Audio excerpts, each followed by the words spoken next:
Have you ever had that one friend who is your total, complete opposite? You know, the one you share all your best memories with? Well, imagine you had just one last trip to save that friendship, and maybe, just maybe, find something more. Today, we are diving headfirst into the sun-drenched, feel-good, and kind of heartbreaking world of people we meet on vacation. It's the smash hit novel from Emily Henry that has seriously captured the hearts of millions. And look, when I say millions, I'm not kidding. This thing isn't just another beach read. It is a full-blown literary phenomenon. Let me show you what I mean. For starters, it shot straight to the #1 spot on the New York Times bestseller list. Now that's a huge deal. It tells you right away that this story really truly connected with a massive audience. But get this, over 1.6 million ratings on Goodreads. Think about that for a second. That's an incredible number of people who didn't just read the book, they felt so strongly about it, they had to go online and talk about it. And the hype train is not slowing down. The story got so popular, it's actually being turned into a movie for Netflix. So a whole new wave of fans is about to jump on board. So what's the secret sauce here? What's the core of the story that has everyone so completely hooked? Well, it all boils down to a really simple but super powerful idea: a long friendship and their one special tradition. Honestly, this tagline from the book just says it all, doesn't it?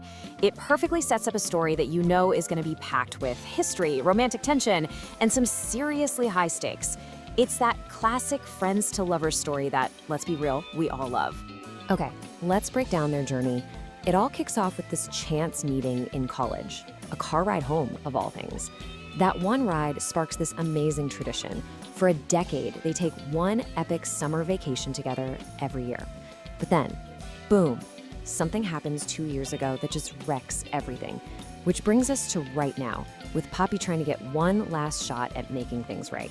Now here's where things get really interesting. The whole foundation of their friendship is this incredible dynamic because Poppy and Alex, they are not two peas in a pod, not even close.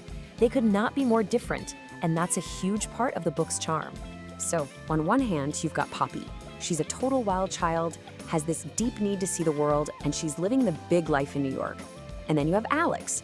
He wears khakis, would rather stay home with a good book, and he still lives back in their tiny hometown. It's the ultimate opposites attract scenario, right? It's like each of them has the piece the other one is missing. And this really gets to the heart of it all. The book just says it flat out. They have nothing in common. And yet for more than 10 years, they were the most important person in each other's lives. That just tells you there's this incredibly deep connection there that goes way beyond what they like to do for fun. But yeah, that perfect, unlikely friendship, it came to a screeching halt. Something went down 2 years ago that completely shattered their tradition and, well, their entire bond. So here's the crucial part. It was a total breakdown. After 10 years of being inseparable on these summer trips, something happened that was so big, so bad, that they just stopped talking. For 2 whole years, total radio silence. And that brings us to where Poppy is now. I mean, on paper, her life is great. She has the cool job, the cool apartment, everything she thought she wanted. But she's miserable. She feels stuck. And then she has this lightning bolt moment where she realizes the last time she was truly, genuinely happy was on that final disastrous trip with Alex.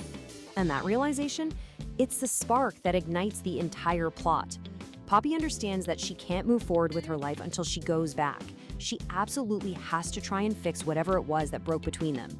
So she comes up with a plan, a kind of desperate, maybe crazy plan. She decides she's gonna fix this. She reaches out to Alex to convince him to go on one more trip. And miraculously, he says yes. So now the clock is ticking. She's got 1 week to fix 2 years of silence and unpack a decade of history. No pressure, right? And this is where the real drama comes in. See, it's not just about fixing a fight.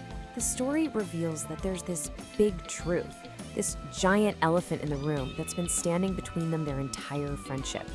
This final trip isn't just about saying sorry. It's about finally facing that truth. And, the risk of losing everything if it all goes wrong. Which of course brings us to the big, juicy question that the book leaves us hanging on.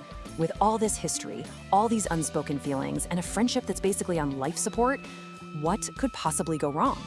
Well, to find that out, you're gonna have to read the book. And if you're ready to pack your bags and join Poppy and Alex to see what happens, you are in luck. The link to this book is in the video description.